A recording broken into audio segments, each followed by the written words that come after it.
Get out my life, woman. I don't love you no more. Tonight on Hipstar Tonight, now available on iTunes. Purchases now online at hipstar.ca. The original 1-800-NEED-A-GIMMICK.com. Please send your contributions to the Heart and Soul Foundation. It is tonight on Hipstar Tonight. Speak your piece right now! You're fucking right. You'll do it the next day. Oh, BWO! When you're not BWO! Jesus, that's $1,000 thrown out the window.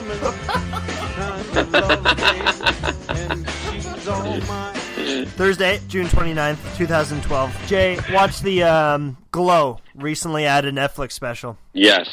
Watch it, man. Our big news. I don't know what kind of person I would be if I said it wasn't good. You know, not right. Somebody I'd be proud of. I did like it, all right? And I am liking it, I should say, because I'm still watching it, right? So, I can't dig Allison Brie and all of you pervs justifying it by saying, "Bro, you get to see her boobs in the first 5 minutes of the first episode. Shame on you." I don't know. Right. Something about her acting. I don't know. Just cheese, it seems. Plus, I never respect anyone who jumps or dives, splashes onto something or someone, and calls it a body slam. I fucking hate that. I find it disrespectful to wrestling. The entire psychology towards the terminology pertaining to maneuvers and holds. A slam involves physically forcing your opponent to slam themselves. You're slamming a person, a thing. You diving on top of them is not a slam. It's a splash. Okay. All right? Right. Yeah, well, that comes up in commentary and bad editing, but my trainer, being Tiberius King, formerly known as JT Player, formerly known as Jesse Scott, says that, hey, Glow Wrestling is the hottest thing right now, and we should all be keeping our eyes on Glow because the cycle of wrestling is going to turn into this marketing, Netflix, it's over mainstream media. We should be on the Glow train. We should. And not following anything else. We should be setting our attention to this shit. That's what he's saying. Watch it for kind of what it's doing to wrestling.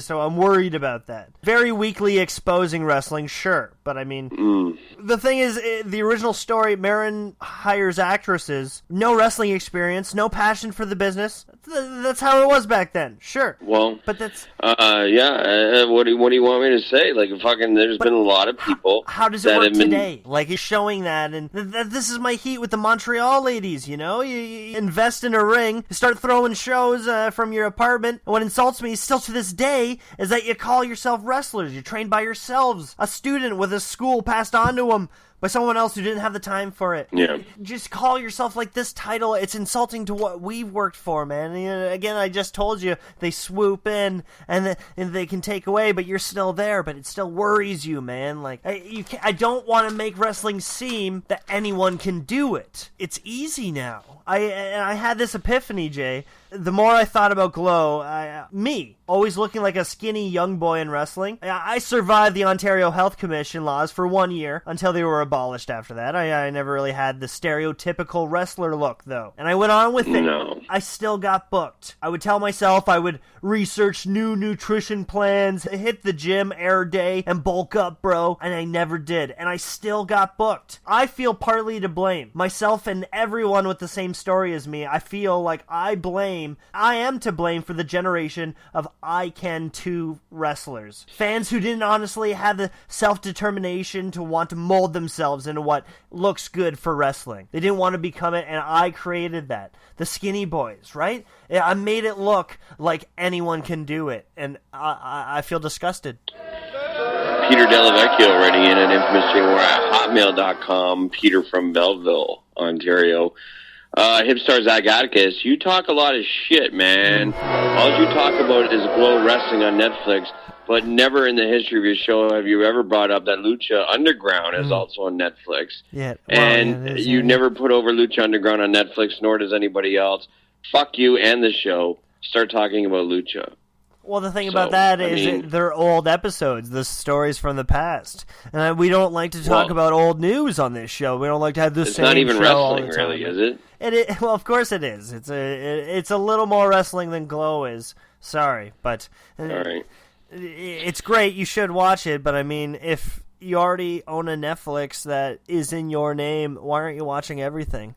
That's what you're paying for, isn't it? I think that there's going to be a war. We are looking at a war. This is going to be like the Turner Wars and the McMahon Wars from before, where the networks are now going to be fighting, where Netflix is going to start pumping out content such as Glow, such as Lucha Underground, and whatever else that they build in their artillery area, and they are going to go head-to-head with that fucking network and start tearing that shit down. You know, if you're going to offer us 32 women from across the country in a fabulous moolah, you know, thing, or Glow, right now Glow is winning. So right now, to me, the Fed is looking like they're trying to get the rub from Glow by putting it a women's thing.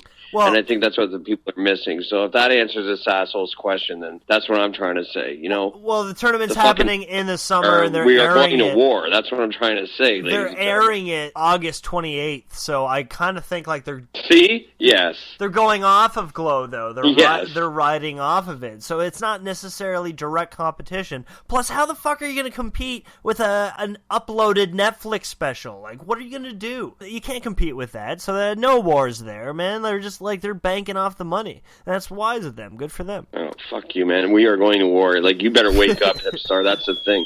You haven't been watching any network specials, so obviously you're oblivious to the situation. I have. I'm watching it. I'm slowly. You haven't watched anything. You watched Holy Foley. I don't really count that as anything that, you know, we're going to war. Wake up. This is now the 2017. The war of the 90s has now recycled. Everybody thought McMahon was winning the war, but no, Netflix is, dude. Oh, no. You got two fucking wrestling shows that are not branded WWE that are getting over. Guess what? Netflix is making a fucking move into the wrestling business. Hello, wake up. Everybody better wake the fuck up.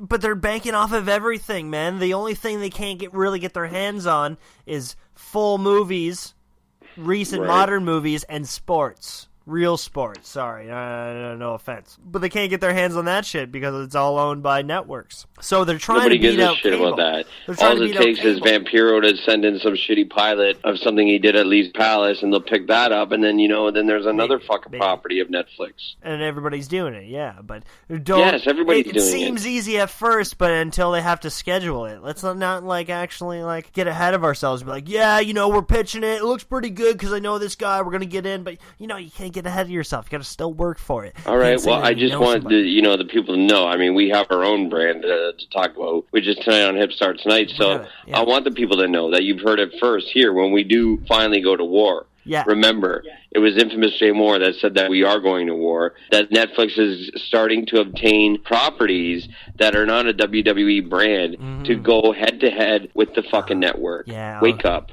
Interesting. Love it. You're trying for it. Hey, I like it. In other news, Pat Kenny, also Shane Helms, and Al Snow are both released from their contracts as agents over at Impact. So who do you think will be looking at those contracts, Hipstar? I believe Netflix will be picking those people up soon. You think so? You think yes, you still hire Al Snow? Yeah, you can find a job in there. Yeah, absolutely. You know, and I mean, take a look at Impact right now. They got an owl as their emblem, and Scott D'Amore, Dirty Dutch Mantel, and Jeff Jarrett leading the helm. So, I mean, obviously Netflix is the way to go. In fact, once they lose their contract with Pop TV, they might pick up Impact, and then, like, fuck, we're at war, bro. Wake up, man. Whew. Taking it on. Don't know if I'm ready for the war. Wake the fuck up. I don't have my war pants on. Fuck, what am I going to do? Go into a war, you have to go in with good intentions. Yes. Great. You know, and it opens up doors. I mean, for guys who can't get into the Rock Pile, for guys who can't get into the WWE, you can turn to Sami Callihan. Where do you think he's going to go? I think he'll be a Netflix boy for sure. I think so. Yes. Yeah, absolutely. Well, he already is with the Lucha stuff, right? Yep. Yeah. Yep. These guys, yeah. So you take the rest of the indies, you know? If the Fed network doesn't know how to use them, other people will pick at them. They'll be that pick. They'll be those seagulls.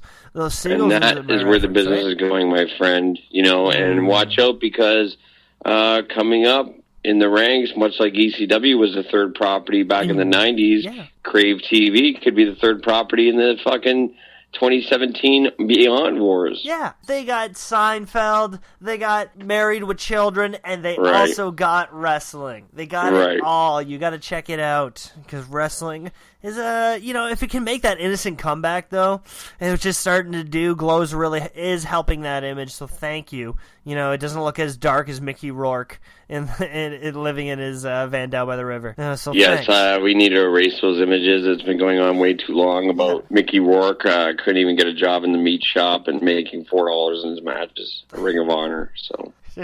ROH really sign off on $4 paychecks? That's terrible. Yeah. Jeez,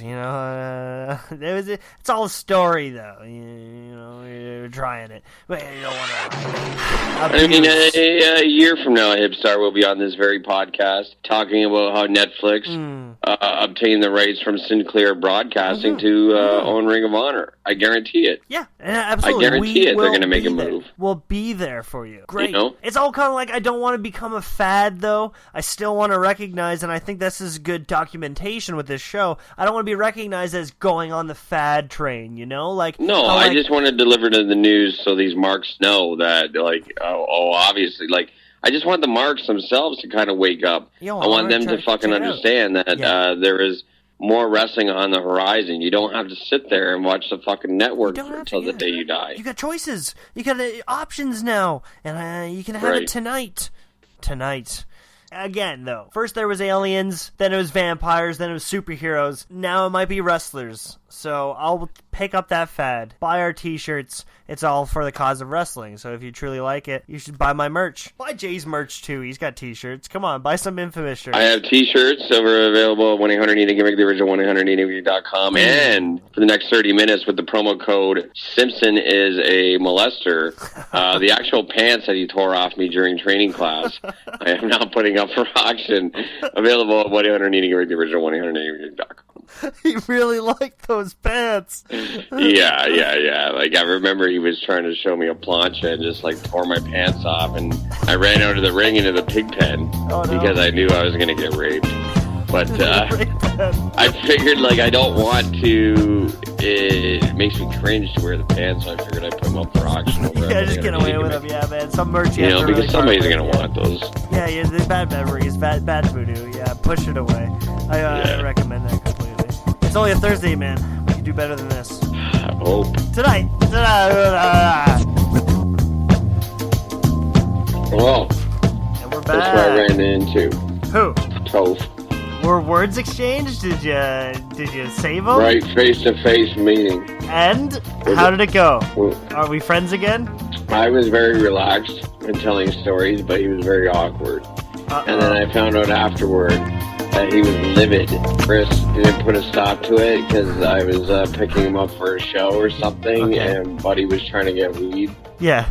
Off of Whitey. Of course, yeah. And then I guess they were standing in the garage, and he was like, Jay Moore's on his way, and the look on Whitey's face, I guess, is just he could have fucking killed Buddy. Classic, and the Classic was sorry.